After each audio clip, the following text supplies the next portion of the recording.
Hello, everyone. It is Kathy with Backyard Columbus, and today is episode 8, Annuals versus Perennials. That is not nearly as saucy as it sounds, but I think that it might be very helpful for some people just getting started with gardening. So if you would like to add flowers to your yard this year and you'd like to start a small butterfly garden, pollinator garden, that kind of thing, I think it is very helpful and important to know the difference between an annual and a perennial. So an annual comes, you have to plant it every year. It does not come back every year. So you plant it in the spring, usually after Mother's Day. You'll enjoy it for most of the summer, and then it dies sometime after that. In the case of zinnias, which are my absolute favorite, I plant those after Mother's Day by seed. They last all summer. They start blooming around early July, late June, early July, and they last until it frosts. So that is my plug for a zinnia. You cannot go wrong. They produce pollen and nectar every single day. You put them in pots in a sunny location. You put them in pots. You can put them in the ground. They're just fantastic. They come in a quadrillion colors. But the drawback to those is those must be, they have to be planted every year. Even if you bought them as a already grown flower at a nursery, you still got to buy them every year. Okay, so that is what an annual is. A perennial, on the other hand, will come back year after year. So usually, perennials are planted in the fall before the first frost by seed, bulb, or tuber, and then they will bloom in the spring and summer of the following year.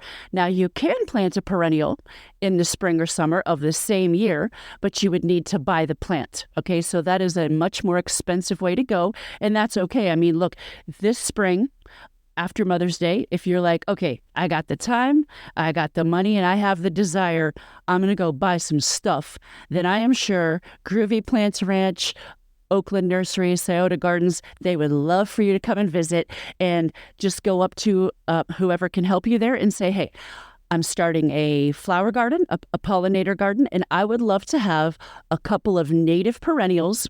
And if you forget that word all of a sudden, then just say, I would like to have a couple of native plants that come back every year, then they'll be able to hook you right up. Okay. So the thing about the perennials is that it just makes your life so much easier. You got to put the work in once, and that's all you have to do.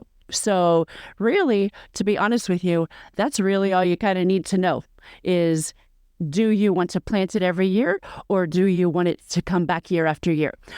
One thing I would like to add about this subject is mums. Sometimes people get mums and they're like, oh, my mum died. Well, if you've purchased that in a florist shop or like at Kroger or something, and they're in those fancy little packages, that is often considered like a florist mum, and those are not going to come back. And if you don't care about that, then that's groovy. Like the mumkins you buy from your kid's school, no big deal. You know, you're doing it as a fundraiser anyway for a little pop of color on your porch. There are other mums that will come back every year, like a hardy mum is good with zones 5 through 9. And zones, by the way, are just the, what do you call it? Like how hot and cold the region gets in the United States. So like out towards California way, those are higher numbers. Ohio is around a zone 6. I think we've dropped to a 6B, so we're a teeny weeny little bit warmer than we were the last couple of seasons. But they have the hardiness zones on the tags at the nursery. I made this mistake last year. I bought a salvia. I thought that a salvia was a perennial.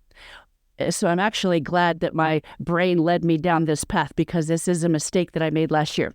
A salvia, the black and blue salvia, it's beautiful, and it is a perennial. I did not read the tag. It is a perennial in zone 9 and 10.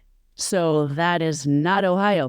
And I was really miffed because I spent a decent amount of money on these salvias last year. The hummingbirds absolutely love them. But I would have managed my expectations better. I mean, look, would I have purchased them anyway?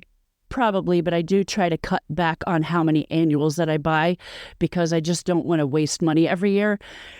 But I was just a little bit disappointed. So now I know. So reading the tags is very important. Just make sure it's a perennial, and that it is a perennial for the zone in which you live. And in Ohio, central Ohio, that is 6B. So if it said zone 5 to 9, you're totally golden. They usually don't get so specific as it's just one little number. Okay, so that's really it.